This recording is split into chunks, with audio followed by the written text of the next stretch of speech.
Hello నమస్తే, welcome to డేగా media. నేను మహేశ్వరి. ప్రజెంట్ జనరేషన్లో చిన్నపిల్లలు కావచ్చు, పెద్దవాళ్ళు కావచ్చు, ఇందులో కొంతమంది చాలా డిప్రెషన్గా ఫీల్ అయిపోయి సూసైడ్ వైపు మళ్ళుతున్నారు. సో ఎందుకు ఈ విధంగా ఆలోచిస్తున్నారు అనే టాపిక్ మీద మనతో మాట్లాడడానికైతే శివభాస్కరయ్య గారు అయితే ఉన్నారు. వారిని అడిగి తెలుసుకుందాం. హాయ్ సార్, నమస్తే. నమస్తే అమ్మా. సో ఈ రోజు మన టాపిక్ ఏంటంటే సూసైడ్. ఈ సూసైడ్ చేసుకునే వాళ్ళు దీని నుంచి బయటపడడానికి మనం ఈ రోజు ఈ టాపిక్ మీద డిస్కషన్ అనేది తీసుకొచ్చాం మన డేగా మీడియా వాళ్ళు.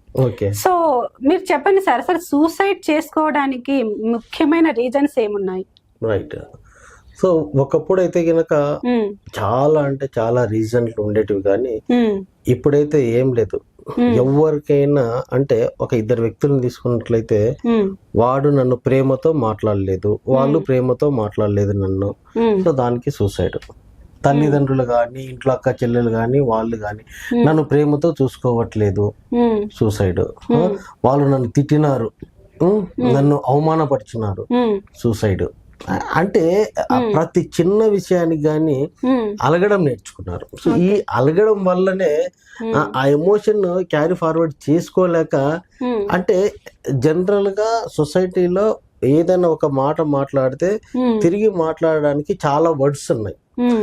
ఆ వర్డ్స్ ని వెతుక్కోలేక వీళ్ళు ఏం చేస్తున్నారు అంటే కనుక ఎమోషనల్ కు లోన్ అయిపోయి ఒకే చిన్న చిన్న పాయింట్ ని పట్టుకొని ఎమోషనల్ గా లోపలికి తీసేసుకొని దాన్ని కుళ్ళిపోయి ఇంకా నా చుట్టుపక్కల వాళ్ళే నన్ను ఎవరు అర్థం చేసుకోవట్లేదు, ఇంకా నేను పోతేనే వీళ్ళు హ్యాపీగా ఉంటారు అన్నట్టు ఓవర్ థింకింగ్ అంటారు. చిన్న దానికే సూసైడ్స్ అన్నవి ఇప్పుడు మనం చూస్తా ఉన్నాం. సో ఇప్పుడు పెద్దవాళ్ళు అనేది ఇలా ఓవర్ థింక్ చేయడం వల్ల దీనికి ఉసిగొలుపుతుంది అని అనుకోవచ్చు. కానీ చిన్న పిల్లలు అంటే ఇప్పుడు 8th క్లాస్ 9th క్లాస్ పిల్లలు కూడా సూసైడ్ అటెంప్ట్ చేస్తున్నారు. దీన్ని మనం ఏ విధంగా తీసుకోవచ్చు? అది మూర్ఖత్వం. యాక్చువల్లీ వాళ్ళకి జీవితం మీద సరైనటువంటి అవగాహన లేకపోవడం వల్ల, వాళ్ళు ఎక్కువ తల్లిదండ్రులతోటి ఉండకపోవడం వల్ల, ఎక్కువ వేరే వాళ్ళతో ఉండకపోవడం వల్ల, అది ఒకటి. రెండోది ఏంటి అంటే గనక ఆ ఏజ్ లో పిల్లలకి స్టడీలో వెనుకబాటు పడడం. ఎందుకు వెనుకబాటు పడడం అంటే పేరెంట్స్ ఒక చిన్న ఇంట్లో నుంచి వస్తారు, అంటే పూర్ నుంచి రిచ్కి వచ్చేస్తారు. సో తల్లిదండ్రులకు దగ్గర ఏ నాలెడ్జ్ అయితే ఉంటుందో అదే క్యారీ ఫార్వర్డ్ పిల్లల దగ్గరికి వచ్చేస్తుంది. బట్ ఇక్కడ ఏంటంటే తల్లిదండ్రులు పూర్ నుంచి ఎట్లా కూడా డబ్బులు సంపాదిస్తారు. డబ్బులు సంపాదించిన తర్వాత ఏమవుతుంది, పెద్ద స్కూల్లో వేస్తారు, తీసుకొని పోయి డైరెక్ట్ పెద్ద స్కూల్లో వేసేసరికి వీళ్ళ తల్లిదండ్రుల నాలెడ్జ్ ఏంటంటే వాళ్ళ నాలెడ్జ్ కూడా కొంచెం ఎక్కువ ఉంటది, అంతే. అది మాత్రమే రిసీవ్ చేసుకోగలుగుతారు. సో వీళ్ళు మంచి మంచి కార్పొరేట్ స్కూళ్ళలో వేస్తారు. స్కూళ్ళలో వేసినప్పుడు ఏమవుతుందంటే అక్కడ ఉన్న పిల్లల యాటిట్యూడ్ కు వీళ్ళ యాటిట్యూడ్ కు చాలా డిఫరెంట్ గా ఉంటది. సో ఆ ఏజ్ లో ఉన్న పిల్లలు ఏ విధంగా అంటే గనక వాళ్ళతో ఈక్వల్ గా ఉంటేనే సరిగ్గా మాట్లాడతారు. వాళ్ళతో ఈక్వల్ గా లేనప్పుడు వాళ్ళు ఏం చేస్తారు అంటే గనక గేలి చేస్తారు, ఎగతాళి చేస్తారు, కామెంట్ చేస్తారు, బ్యాడ్ గా మాట్లాడతారు, ఇంకొకలాగా మాట్లాడతారు. సో మీరు అన్నట్టు ఆ 8-9 years పిల్లలు అక్కడ జరిగినటువంటి ఒక సిచ్యువేషన్ ని యాజ్ ఈజ్ గా పేరెంట్స్ కి చెప్పేంత నాలెడ్జ్ వాళ్ళకు ఉండదు కాబట్టి వాళ్ళు ఏం చేస్తారు, ఇప్పుడు మనం ఇక్కడ పేరెంట్స్ కూడా టైం ఇవ్వడం లేదు అని కూడా మనము చర్చ తీసుకోవచ్చు కదా. That is different. ఇక్కడ ఏంటంటే వాళ్ళు చెప్పలేకపోవడానికి వాళ్ళ దగ్గర వర్డ్స్ ఉండవు.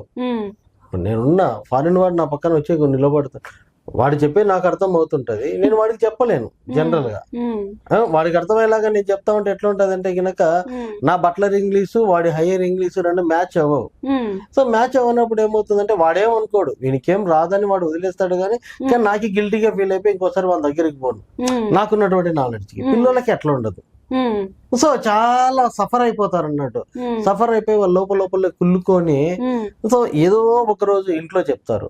ఇంట్లో చెప్పినప్పుడు ఇంట్లో తల్లిదండ్రులు సరైన విధంగా అర్థం చేసుకొని వెళ్ళి ప్రిన్సిపాల్ తోటి వాళ్ళతోటి మాట్లాడి మా అమ్మాయి పొజిషన్ ఇది ఇలా ఉంది ఇలా అంటే ఇంకా బాగానే ఉంటది. అలా కాకుండా 2 రోజులు సర్దుకుంటది, 3 రోజులు అంటే చాలా నెగ్లెక్ట్ గా పిల్లలని తల్లిదండ్రులు అనేస్తారు. అంటే మీరు నేర్చుకుంటావులే అందరితో పాటు నువ్వు అనేస్తారు, అంత ఈజీగా లైట్ గా చెప్పేస్తారు. కానీ అక్కడ ఎమోషన్ పెరిగిపోతా ఉంటది. ఆ సిచ్యువేషన్ లో వాళ్ళు ఏం చేయలేని స్థితిలో ఉన్నప్పుడు ఇలాంటివి అయితే జరుగుతాయి అన్నట్టు. సో పేరెంట్స్ కు దీన్ని తెలియజేయాలంటే మనము అంటే ఏం చేయమంటారు? ఇప్పుడు ఏం చేయడానికి ఏం లేదు, వాళ్ళ చేతిలో మొబైల్ ఉంటది, ఆ సోషల్ మీడియాలో అన్ని చూస్తూ ఉంటారు. ఎన్ని చూసినా కూడా అదంతా థియరిటికల్ నాలెడ్జ్ అవుతుంది. ప్రాక్టికల్ గా వాళ్ళు తెలుసుకున్న విషయాన్ని పిల్లల మీద ఒక పాజిటివ్ వేలో ప్రయోగించినప్పుడు మాత్రమే అక్కడ రిజల్ట్ అనేది కనపడుతుంది. సో ఇప్పుడు మనము పిల్లల గురించి మాట్లాడుతున్నాం కాబట్టి ఇప్పుడు రిజల్ట్స్ అనేవి వస్తాయి, 10th కావచ్చు, ఇంటర్ కావచ్చు. సో ఒక్క మార్క్ 2 మార్కులు మన పక్కన ఫ్రెండ్స్ కి ఎక్కువ వచ్చినా కూడా వాళ్ళు సూసైడ్ చేసుకున్న రోజులు కూడా ఉన్నాయి. మనం ఆల్రెడీ సోషల్ మీడియాలో కూడా అంటే వాళ్ళ బాండ్ అట్లా ఉంటది, దాన్ని మనం తప్పు పట్టనీకి లేదు. ఇప్పుడు ఎట్లా ఉంటది అంటే ఆ ఏజ్ లో నీకంటే నేను ఎక్కువ మార్కులు తెచ్చుకుంటా అని చెప్పేసి ఓ శబదాలు చేసుకుంటా ఉంటారు. ఆ శబదాలు చేసుకునేటప్పుడు ఏమవుతుంది అంటే కనుక ఒక మార్కు వాళ్ళకి ఎక్కువ వచ్చినా కూడా వాళ్ళకి ఎక్కువ వచ్చిందని వీళ్ళకి బాధ ఏముంటదు. ఆ ఎక్కువ వచ్చినప్పుడు రేపొద్దున నా మీద ఏ రకమైనటువంటి రివెంజ్ తీర్చుకుంటాడు, నువ్వు వేస్ట్ అంటాడు, ఇంకా అందరు తాగకుండా ఇప్పుడు చాలా డిఫరెంట్ గా మాట్లాడతారు. దాన్ని తట్టుకోలేక వీళ్ళు ఇంకా ఏడ్చి ఇంకా అందరి ముందర షేమ్ అయిపోయినాను అంటే వాళ్ళకి నేను మా అమ్మ నాన్న ద్వారా పుట్టినాను, నా మీద వాళ్ళు ఎన్నో ఆశలు పెట్టుకున్నారు, నా జీవితం గురించి వాళ్ళ కలలు కన్నారు, ఇవన్నీ ఆలోచనలు ఉండవు. నా ఫ్రెండ్స్ దగ్గర నా పేరు నా అంతా పోయింది, ఇంకా నేను వేస్ట్, సో ఏం చేయలేను ఇప్పుడు అంతే. ఇప్పుడు లైఫ్ లో ఫెయిల్యూర్స్ వస్తుంటాయి, సక్సెస్ వస్తుంటాయి. కానీ ఫెయిల్యూర్స్ ను తీసుకోవాలంటే అంత ఈజీగా తీసుకోలేరు, పెద్దవాళ్ళైనా కావచ్చు, పిల్లలైనా కావచ్చు. సో మనకి ఒక ప్రావర్బే ఉంది, failure is the first step to success అని. సో ఈ ఫెయిల్యూర్ ని ఎలా తీసుకోవాలి ఇప్పుడున్న జనరేషన్ కావచ్చు, పెద్దవాళ్ళైనా కావచ్చు? ఇవన్నీ ఫెయిల్యూర్ ఎలా తీసుకోవాలి అనే దానికి ఆన్సర్ వెతుకునే దానికంటే ముందు వీళ్ళందరూ ఏం చేయాలరా అంటే కనుక ఇప్పుడున్న జనరేషన్ మొత్తం కూడా ముందు పూజలు, పునస్కారాలు అండ్ యోగాలు, మెడిటేషన్లు అండ్ పెద్దలతో మాట్లాడము, మార్నింగ్ లేచి వాకింగ్, ఇట్లా ఎన్నో ఉన్నాయి. వీటన్నిటిలో ఏదో ఒక దాన్ని ఫాలో అవ్వాలి. ఏదో ఒక దాన్ని ఫాలో అవుతుంటే ఏమవుతుందంటే కనుక వాళ్ళకి తెలియకుండానే వాళ్ళ లోపలికి వాళ్ళు జర్నీ చేయగలుగుతారు. నేను ఉన్నది ఇది, నా ఫ్యామిలీ అంటే ఇది, నా ఫ్యామిలీ ఉన్నంత మేరకే నన్ను వాళ్ళు చూసుకుంటా ఉన్నారు, అంతకంటే ఎక్కువ చూసుకోలేరు అన్నటువంటి అవగాహన వచ్చినప్పుడు నేను నా ఫ్యామిలీ ఇక ఎవరు లేరు ప్రపంచంలో అన్నటువంటిది వస్తే అప్పుడు వేరే వాళ్ళు ఇతరులు ఎవరు ఏమన్నా కూడా వీళ్ళు స్పందించని స్థితిలో ఉంటారు. వీళ్ళందరే కాదు నాకు వాళ్ళే ముఖ్యము అనుకుంటే గనక ఘోరాలు అయితే జరిగింది. సో ఇది కూడా ఎలా తీసుకోమంటారు? ఇప్పుడు యంగర్స్ కావచ్చు, సో వాళ్ళు ఒక రిలేషన్షిప్ అంటే ఇప్పుడు లవ్ చేసుకుంటుంటారు, సో ఇట్లా చీటింగ్ చేయడం వల్ల ఆపోజిట్ పార్ట్నర్, సో దీన్ని కూడా తీసుకోలేక డిప్రెషన్ లోకి వెళ్ళిపోయి కూడా సూసైడ్ చేసుకున్న రోజులు కూడా ఉన్నాయి. అలాగే వైఫ్ అండ్ హస్బెండ్ విషయంలో కూడా అంతే, ఒకరు చీట్ చేయడం వల్ల ఇంకొకరు ఎమోషనల్ గా దాన్ని ఆ బాండింగ్ వల్ల తీసుకోలేరు మైండ్ కి. సో దీన్ని ఎలా ట్రీట్ చేయమంటారు? వాళ్ళు ఆ చీటింగ్ చేయడం వల్ల కాదు వాళ్ళు చనిపోయేది. చాలా మంది చీటింగ్ చేయబడినాను అని ఇంట్లో వాళ్ళకి తెలిస్తే వాళ్ళు నన్ను వేలెత్తి చూపిస్తారు కదా అని చెప్పేసి దాని మానసిక క్షోభ అంటారు. దాన్ని అనుభవించలేక చాలా మంది సూసైడ్ చేసుకుంటారు. మీరు టీనేజ్ అబో ఏజ్ అని చెప్తున్నారు, ఆ టీనేజ్ వచ్చినారంటే వాళ్ళు అంటే సొసైటీని సరైన విధంగా ఆలోచించుకునే శక్తి వాళ్ళలో ఉంటది, ఉన్నా కూడా సూసైడ్ పోతున్నారు అంటే కనుక ఒక అమ్మాయిని తీసుకుంటే ఆ హస్బెండ్ బాగా కొట్టడము, తిట్టడము అన్ని చేసి నానా హింస పెట్టినాడు అనుకుందాము. అనుకున్నప్పుడు అదే విషయాన్ని ఇట్లా నన్ను కొట్టినాడు, అది చేసినాడు, ఇది చేసినాడు అంటే తల్లిదండ్రులు ఎంత బాధపడతారో అన్నటువంటిది ఒకటి ఆ మైండ్ లోకి వచ్చేసి అప్పుడు వాళ్ళు అక్కడి నుంచి అంటే సూసైడ్ చేసుకొని ఇంకా నా జీవితం ఇంతే అని ఒకటి చూపిస్తారు అన్నట్టు. సో ఇప్పుడు ఈ సూసైడ్ ని మనము ఆపడానికి కొన్ని టిప్స్ ఏమన్నా చెప్తారా మా ప్రేక్షకులకి? టిప్స్ ఏముంది, అదే ఆధ్యాత్మికత ఒకటి, ఏవైనా దేవుణ్ణి పారాయణం చేయము, పొద్దున్న లేచి పూజలు చేయడము, ఇవన్నీ చేసే మనసుకు అనేది ప్రశాంతత అన్నది వచ్చేస్తది. కొన్ని బుక్స్ చదవాలి. ఇప్పుడు ఎవడు చదువుతున్నాడు? స్పిరిచువల్ బుక్స్ కావచ్చు, దేవుల బుక్స్ కావచ్చు, ఎవరైనా బుక్స్ చదువుతూనే ఉండాలి. చదివితే బయట దొరకనటువంటివి ఏవైతే క్వశ్చన్ కి ఆన్సర్స్ ఉంటాయో అవన్నీ కూడా మనకి ఆ రూపంలో బుక్స్ రూపంలో మనకు దొరుకుతాయి. అదొకటి ది బెస్ట్ సొల్యూషన్ అంతే. సో ఎక్కువ మైండ్ అనేది ఒక డిప్రెషన్ లోకి వెళ్ళిపోయినప్పుడే ఆ ఒక్క నిమిషంలోనే సూసైడ్ చేసుకోవాలని అనిపిస్తుంది. ఆ ఒక్క నిమిషంనే దాటితే తర్వాత ఆ మైండ్ లో నుంచి సూసైడ్ అనేది పోతుంది. ఆ ఒక్క నిమిషం ఏం చేయాలి?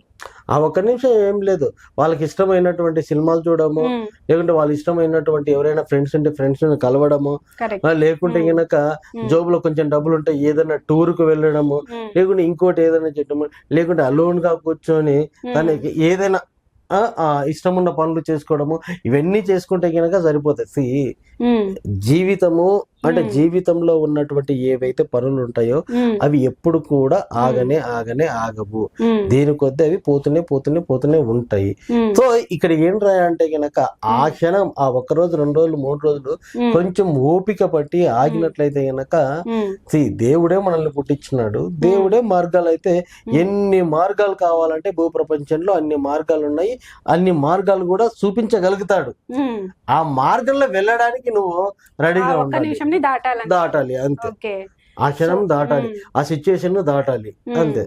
సో ఇప్పుడు మనకు బయట చూసుకున్నట్లయితే ఇప్పుడు కౌన్సిలింగ్ కూడా చేస్తున్నారు చాలా మందికి. ఇట్లా ఎవరైనా బాధలో కూరుకుపోయిన వాళ్ళని బయటకు తీసుకురావడానికి కౌన్సిలింగ్ సెంటర్లు కూడా మన ముందుకు వచ్చాయి. సో ఇవి ఎంత వరకు యూజ్ అవుతాయి అంటారు? కౌన్సిలింగ్ సెంటర్లు ఎంత వరకు యూజ్ అవుతాయి అంటే కౌన్సిలింగ్ లో కూర్చున్నంత సేపు మాత్రమే యూజ్ అవుతాయి.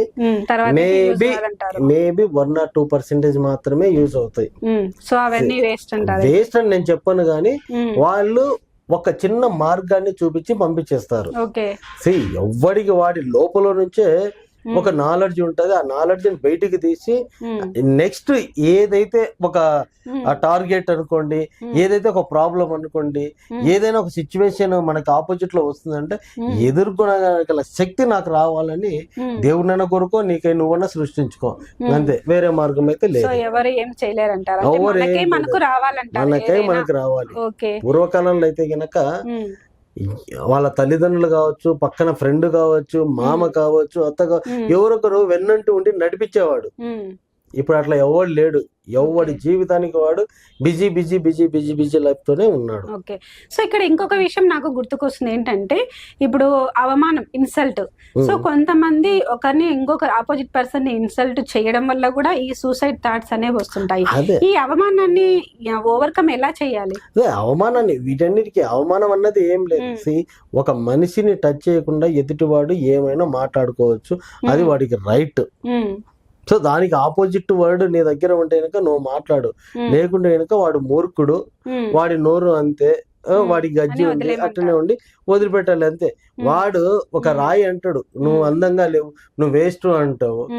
అరే నీకు దేవుడు ఇచ్చిన అందం నీకు ఉంటది, దాన్ని నువ్వు వాడు వేస్ట్ అన్నా ఈ అందం మారదు. లేకుంటే నువ్వు చాలా బ్యూటిఫుల్ గా ఉన్నావు, అమితాబ్ బచ్చన్ లా, షారుఖ్ ఖాన్ లా ఉన్నావు అంటే మారదు. నా రూపం నాకే ఉంటది. సో ఇంతకంటే దారుణంగా ఎవడు మనల్ని అన్నాడు.